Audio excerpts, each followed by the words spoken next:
The morning of June 12th, 2003 dawned with unusual clarity over the coastal town of Blackwood Harbor, Maine. Detective Marcus Reeves would later describe it as the kind of pristine summer day that masks the ocean's capacity for sudden violence.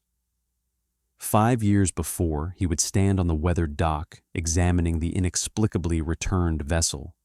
The story of the Morgan sisters began its dark unfolding beneath a perfect blue sky.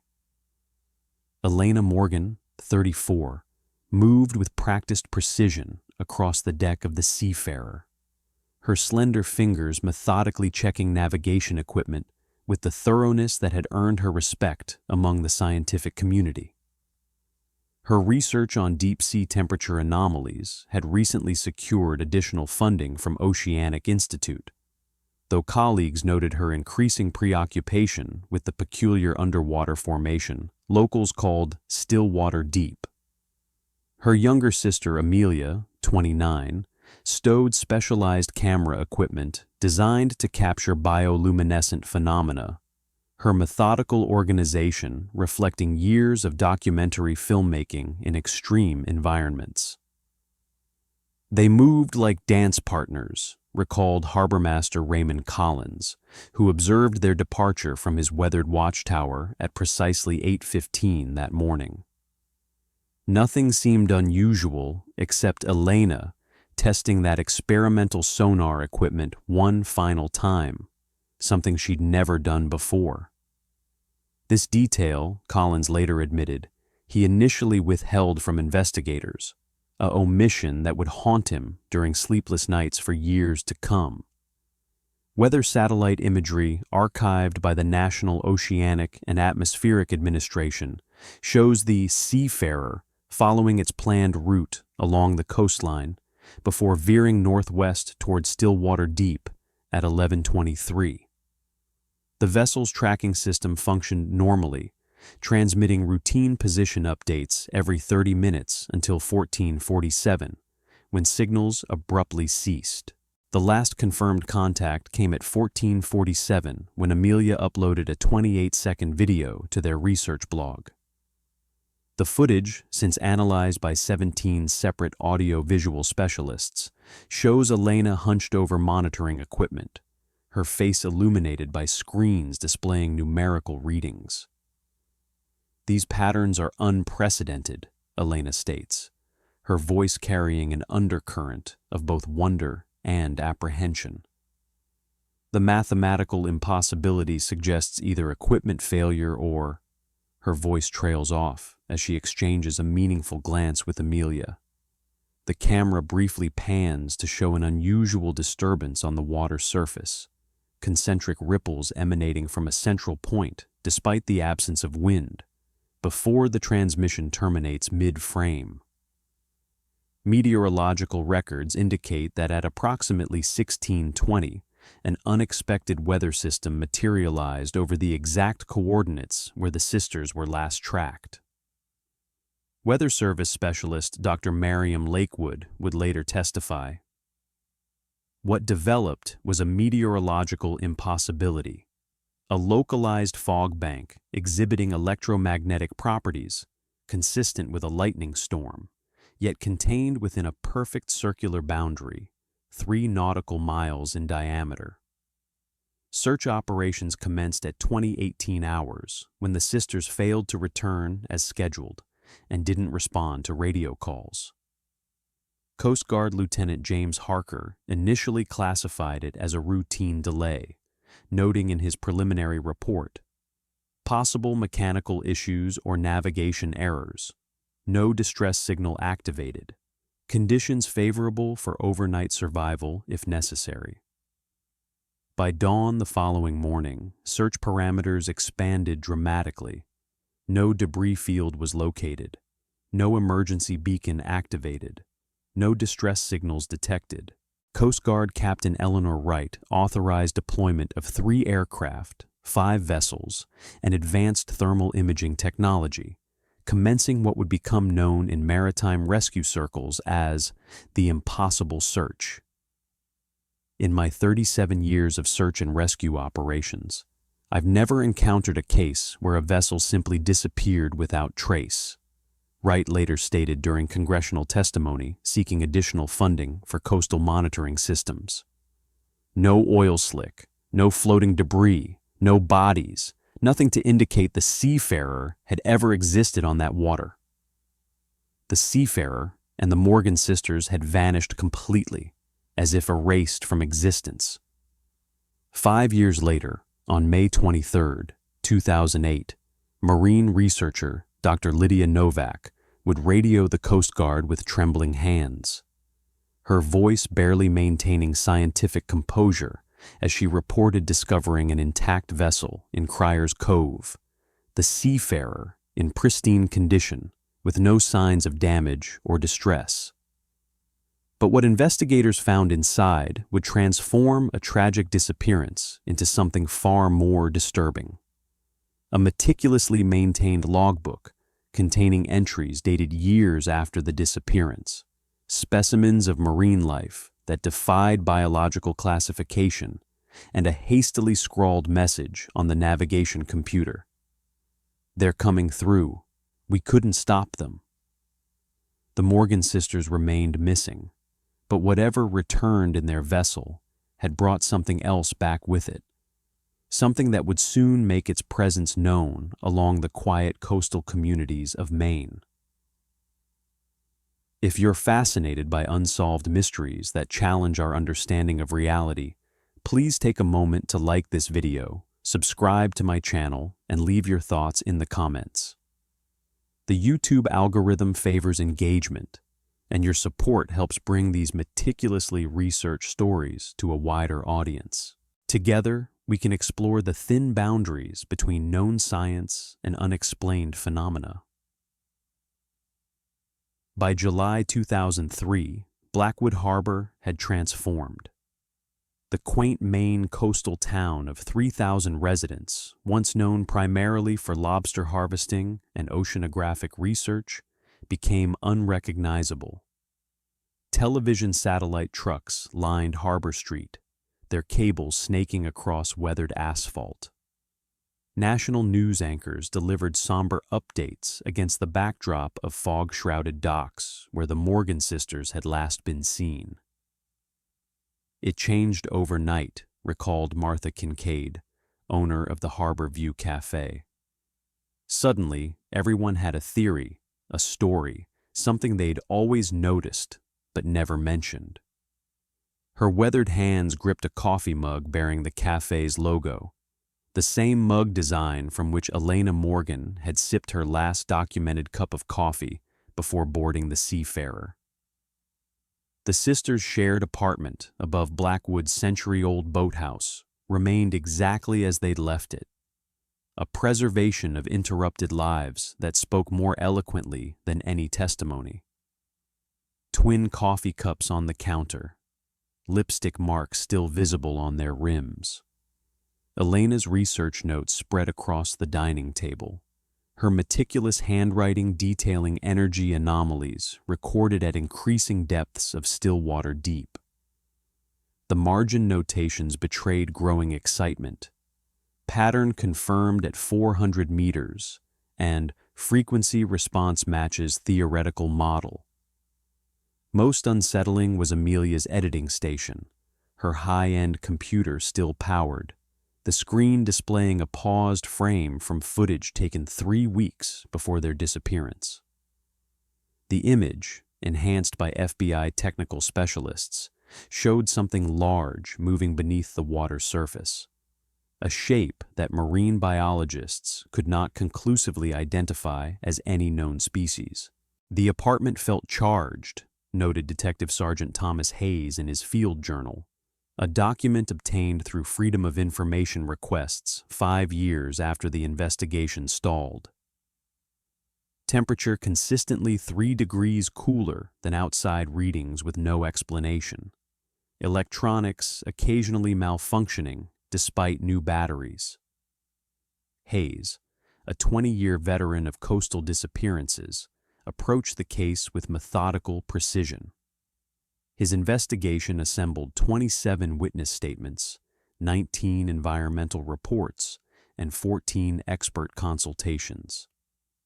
The resulting case file, 923 pages, offered numerous contradictions but no conclusions.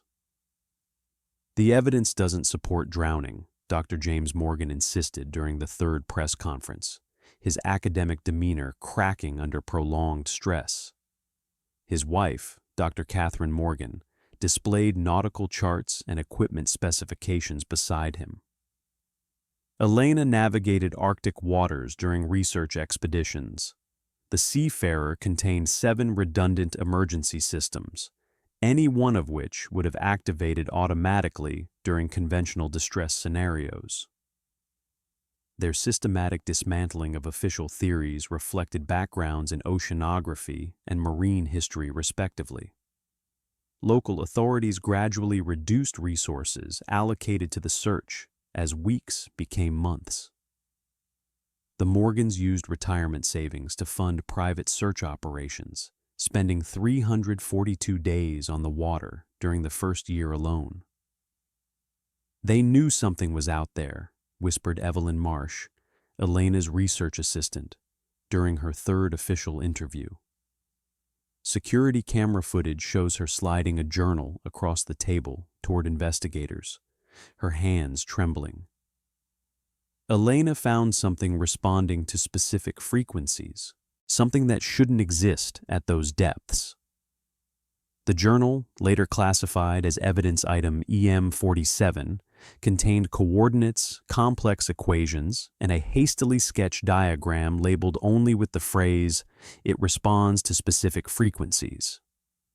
3 separate MIT physicists consulted on the equations declined to offer definitive interpretations, with one noting off record.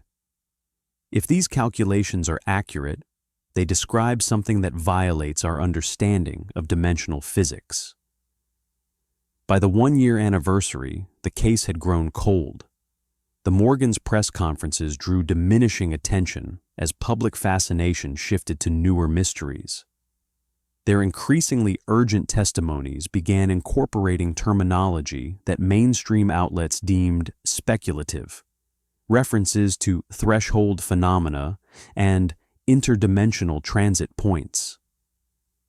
James Morgan died of heart failure in 2006 while conducting a solo search near Stillwater Deep, his boat found drifting in perfect circles above the underwater trench. Catherine followed 3 months later, her journal's final entry reading simply, "They're still out there, existing in the space between moments." On the wooden harbor bench where the Morgan parents had maintained their daily vigil, someone anonymously placed 2 perfectly preserved seashells. Marine biologists at Blackwood Oceanographic Institute later identified them as belonging to a species endemic only to thermal vents in the South Pacific, over 7,000 miles away. A detail noticed but never officially documented by Officer Michael Parrish, who removed and later reported disposing of the items. Fjords. The disappearance of Elena and Amelia Morgan remained officially classified as open unresolved until May 23, 2008, when an impossible discovery would force investigators to confront questions they were unprepared to answer. The morning fog clung to Cryer's Cove like a shroud, transforming the secluded main inlet into a realm of half-shadows and whispers.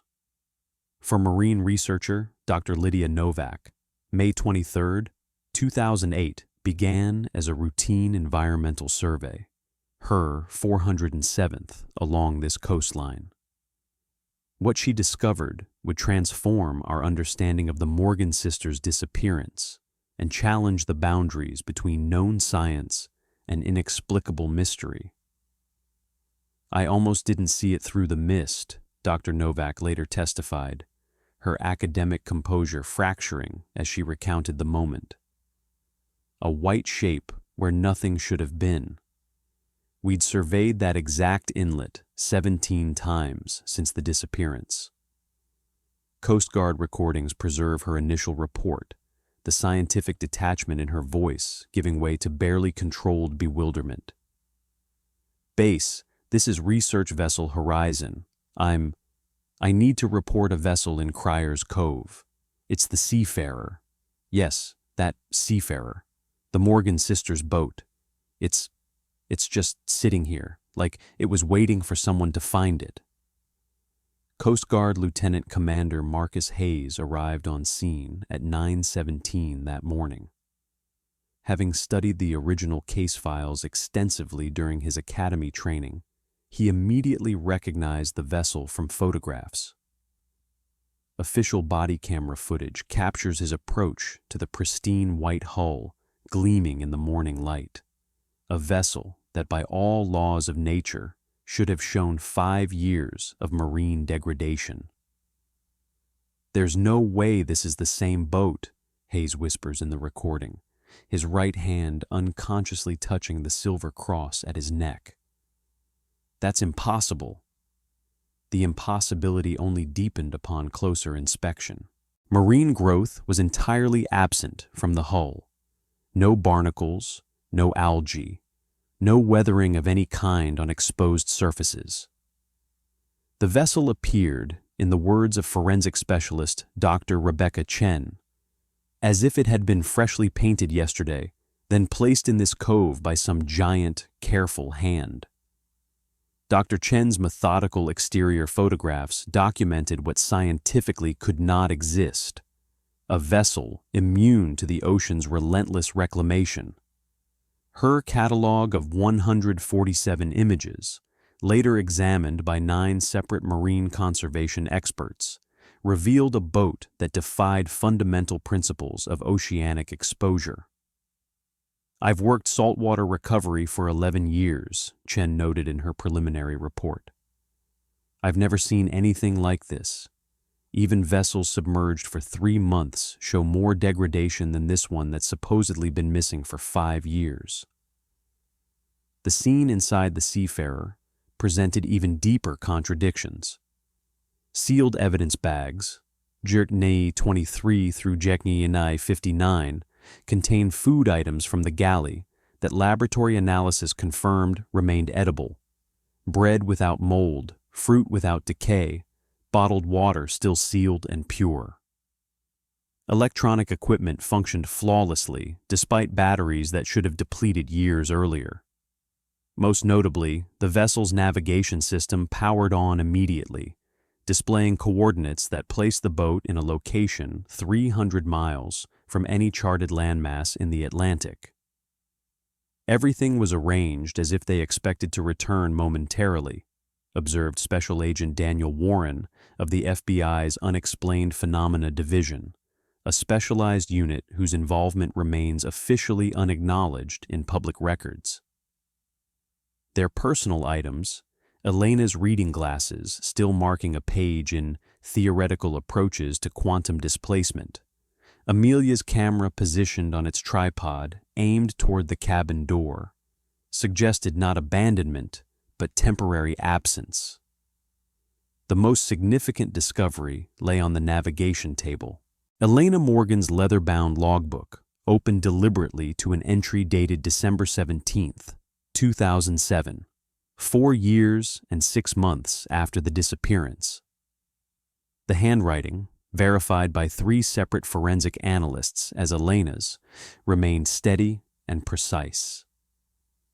Day 1583 in the other place.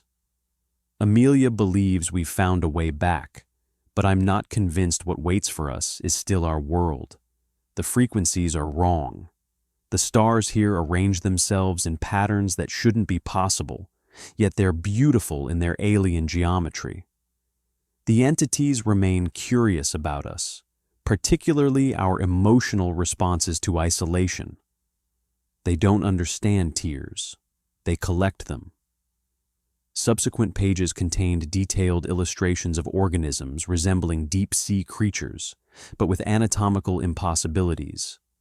Bioluminescent structures arranged in mathematical patterns, appendages that appeared to phase through solid matter, sensory organs designed to perceive spectrum ranges beyond human comprehension. Interspersed between these drawings were complex equations that Dr. Eliza Thornfield of MIT's Advanced Theoretical Physics Department described as theoretically sound but practically impossible, potentially describing methods of multidimensional travel. The final entry, dated May 16, 2008, just 7 days before the boat's discovery, consisted of a single paragraph written in increasingly urgent script. "We were wrong about the nature of their interest in our world. They don't want to visit. They want to replace. Amelia hasn't been Amelia for 3 days now. Her movements are wrong. Her smile never reaches her eyes. I've locked myself in the navigation room. Whatever wears my sister's face keeps tapping on the door, 3 precise taps every 17 minutes. It knows I know. If anyone finds this, remember, they can't replicate tears correctly. That's how you'll know who's still human." When the investigation team returned at 6:30 the following morning to continue their examination, they discovered something had systematically altered the logbook overnight. Key words throughout Elena's entries had been precisely excised or modified, changed with surgical precision, despite the vessel being under continuous video surveillance with no recorded visitors. Laboratory analysis of trace substances left on these altered pages identified an oily residue that Dr. Martin Crenshaw of Johns Hopkins Chemical Analysis Division described as chemically similar to human tears, but with a molecular structure that shouldn't be biologically possible. Proteins folded in configurations that no known organism on Earth produces. The seafarer was immediately quarantined and transported to a secured facility at Naval Station Norfolk. The current whereabouts of Elena Morgan's logbook remain classified, though unverified reports from facility personnel describe continuing modifications to the text when no one is observing it directly. The Morgan sisters themselves remained absent. Their boat returned, but they did not. Or perhaps, as Elena's final entry suggests, something else returned in their place, something now walking among us, learning to pass as human, betrayed only by tears with an impossible chemical signature. Dawn broke over Blackwood Harbor with hesitant fingers of light reaching across the impounded seafarer. Detective Marcus Reeves stood motionless on the weathered dock, his weathered face impassive despite the disquiet churning beneath. The morning air carried the expected notes of salt and seaweed, yet something else emanated from the vessel, a subtle scent that reminded him simultaneously of ozone and deep ocean trenches, 2 elements that should never commingle. 22 years investigating maritime cases, and I've never encountered anything quite like this, Reeves confided to his audio recorder, a habit developed early in his career to preserve observations uncorrupted by memory's imperfections. The device captured the subtle tremor in his voice, a detail he would later deny during departmental briefings. The morning light revealed Reeves's face, a map of experience etched by wind, salt, and the weight of unsolved cases. His eyes, the pale blue of shallow coastal waters, reflected methodical assessment rather than emotional reaction. Those who worked with him recognized this as his most focused state. The patterns emerging in the Morgan case triggered recognition in Reeves's experienced mind. 7 previous incidents along the eastern seaboard shared disturbing similarities. Vessels reappearing after extended absences, logbooks describing impossible phenomena, survivors exhibiting profound psychological alterations or complete amnesia. The official files classified these cases individually as unresolved anomalies, but Reeves had privately documented the connections that institutional bureaucracy refused to acknowledge. In his Spartan office at the Coastal Investigations Unit, away from administrative oversight, Reeves had meticulously assembled a timeline spanning decades.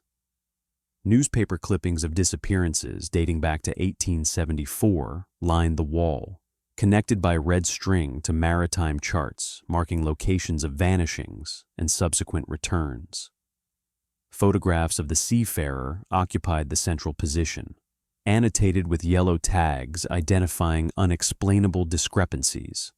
The compass that now pointed south when facing north, chronometers that ran backward at precisely calculated intervals, and navigation equipment displaying coordinates corresponding to no known location on Earth.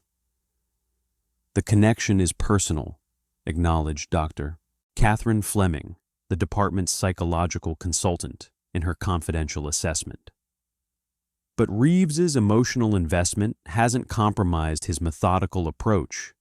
If anything, it's intensified his attention to detail. The personal connection stemmed from an unexpected source. Sarah Reeves, the detective's younger sister, had been Elena Morgan's roommate during their first year at Oceanographic Institute. Before her transfer to another research facility, Sarah had confided in her brother about Elena's obsessive interest in what she called threshold zones, locations where conventional physics appeared to operate differently.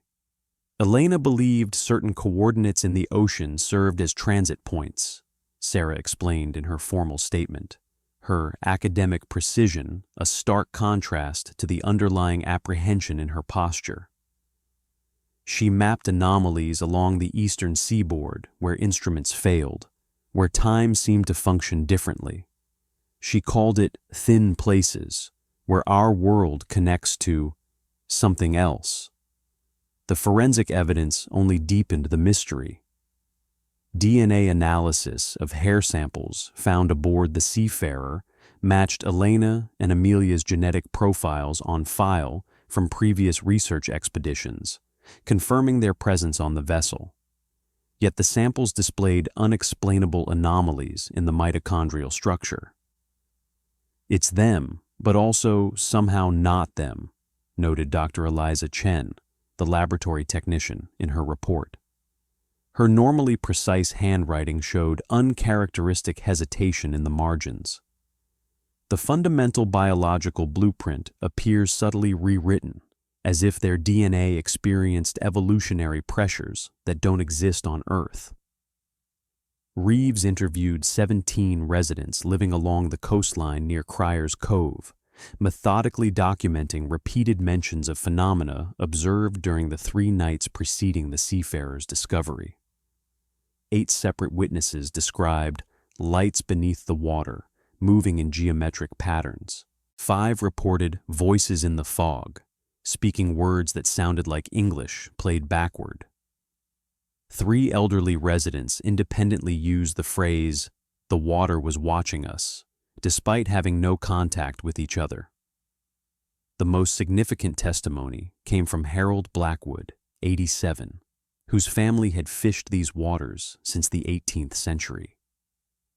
In his weathered hands, the elderly fisherman clutched a leather-bound journal, its pages yellowed with age and sea spray. "This stays between us," Blackwood whispered, his arthritic fingers tracing generations of handwritten accounts. "Some knowledge isn't meant for government files." The journal, dating back 4 generations, revealed a carefully guarded local knowledge of what the Blackwood family called the shift, periodic events where people, animals, and objects disappeared, sometimes returning changed in ways that defied explanation. Entries documented patterns in celestial alignments, tidal anomalies, and atmospheric conditions that preceded these events. "My great-grandfather wrote this in 1878, Blackwood said, indicating faded script that precisely described weather conditions matching those recorded during the Morgan sisters' disappearance. History repeats for those who know how to read its patterns.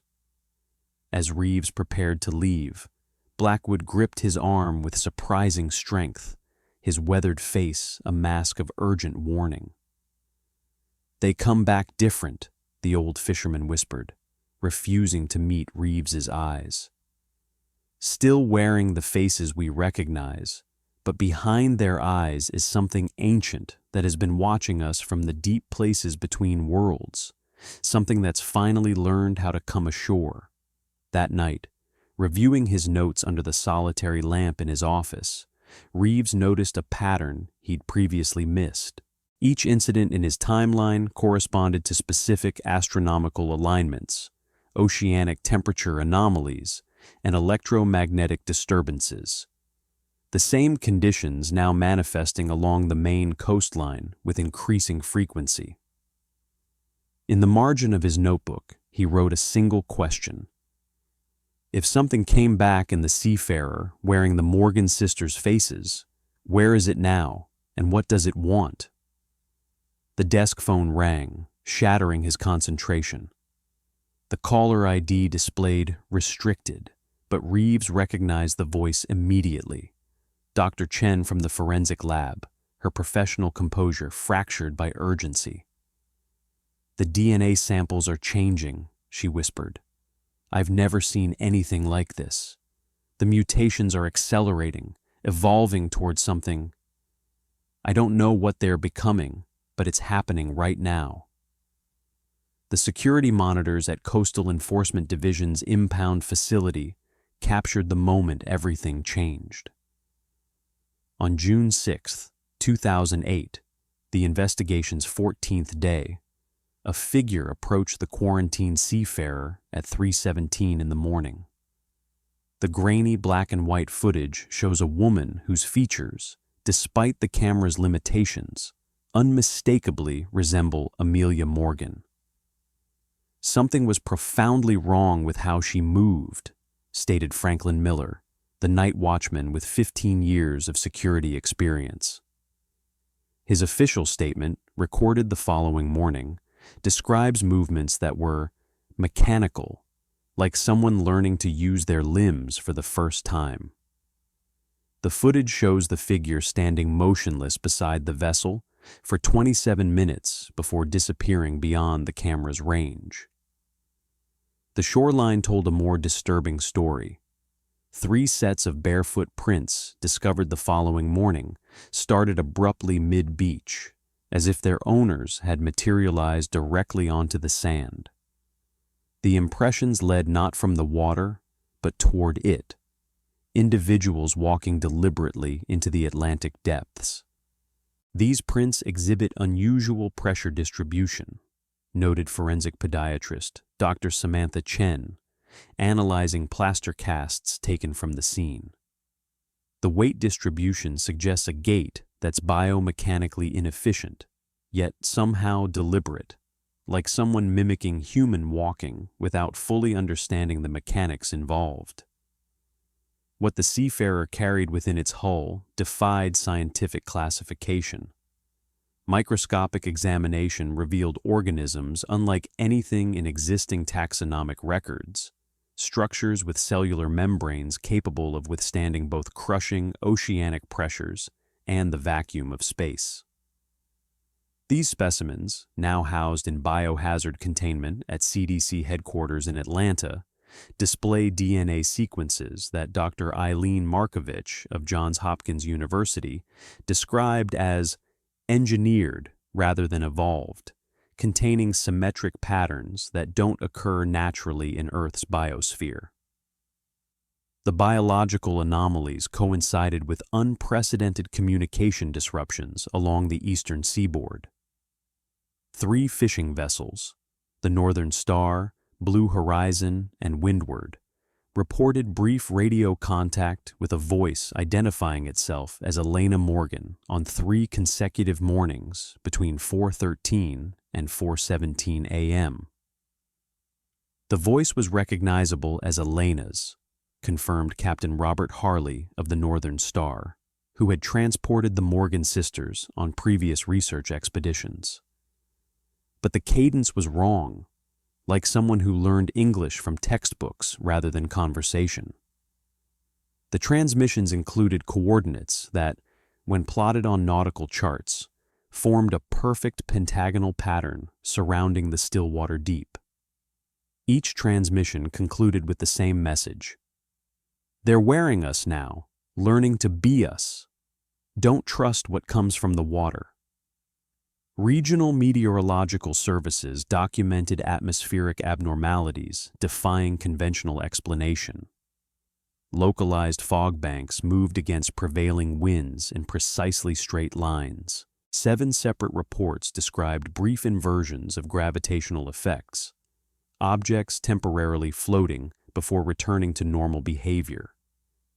Electronic equipment manufactured after 2003 experienced simultaneous failure during these events, while older devices continued functioning normally. We're observing weather patterns that contradict fundamental meteorological principles, Dr. Karim Nasser of NOAA reluctantly acknowledged during a closed congressional briefing. The classified transcript, later obtained through Freedom of Information requests, reveals his additional statement. These aren't natural formations. They display intent. On June 10th, Detective Reeves arrived at the evidence lockup to find his meticulously organized investigation files missing. In their place lay hundreds of pages containing a single repeating sentence in what handwriting analysis confirmed was his own script, though he had no memory of writing it. The threshold has been crossed, and what waits on the other side has finally found its way through. Simultaneous to these events, 8 marine research stations along the eastern seaboard recorded an unprecedented migration of deep-sea creatures toward shallow waters. Species that normally inhabit depths below 1,000 feet appeared in coordinated movements that marine biologists described as purposeful and organized, rather than driven by typical ecological factors such as feeding or reproduction. These creatures aren't just moving, they're communicating, observed Dr. Victoria Lane of Woods Hole Oceanographic Institution.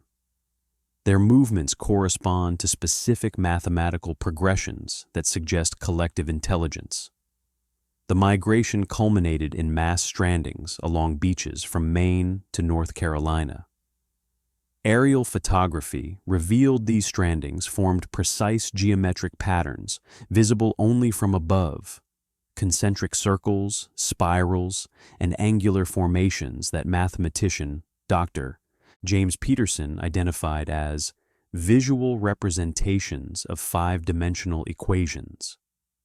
As reports of missing persons along coastal communities escalated, 37 cases in a single week, each describing individuals who walked into the ocean during low tide, federal authorities established a restricted zone around the Stillwater Deep. The official explanation cited environmental concerns, while internal communications referenced containment of anomalous phenomena. Detective Reeves's final documented action was a meeting with Dr. Lydia Novak, the marine researcher who initially discovered the returned seafarer. Security cameras at her research facility captured their conversation in the laboratory at 21:44 on June 15th. The audio remains classified, but lip-reading experts have determined Reeves's final recorded words. They're already here. They've been here longer than we realize. Neither Reeves nor Novak has been seen since. Their vehicles were discovered in the research facility parking lot, keys still in the ignition. Before his disappearance, Reeves submitted a final report to a classified government task force investigating the incident. The document, partially declassified under executive order, concluded with an assessment that still sends chills through those familiar with the case. What came back in the seafarer wasn't the Morgan sisters. It was something that found a way to cross between worlds, wearing their forms like borrowed clothing. These entities represent advanced scouts for something vast and patient that has been waiting for precisely this moment in human history. When our technology finally allows us to detect their presence, but not yet understand their nature. The real Elena Morgan tried to warn us. The question now isn't where the sisters went, but what came back wearing their faces, and how many more have followed. The Stillwater Deep remains under constant surveillance. Coastal residents report dreams of dark water and voices calling them by name. And sometimes, on particularly clear nights, lights can be seen moving beneath the surface, tracing patterns that mirror the stars above.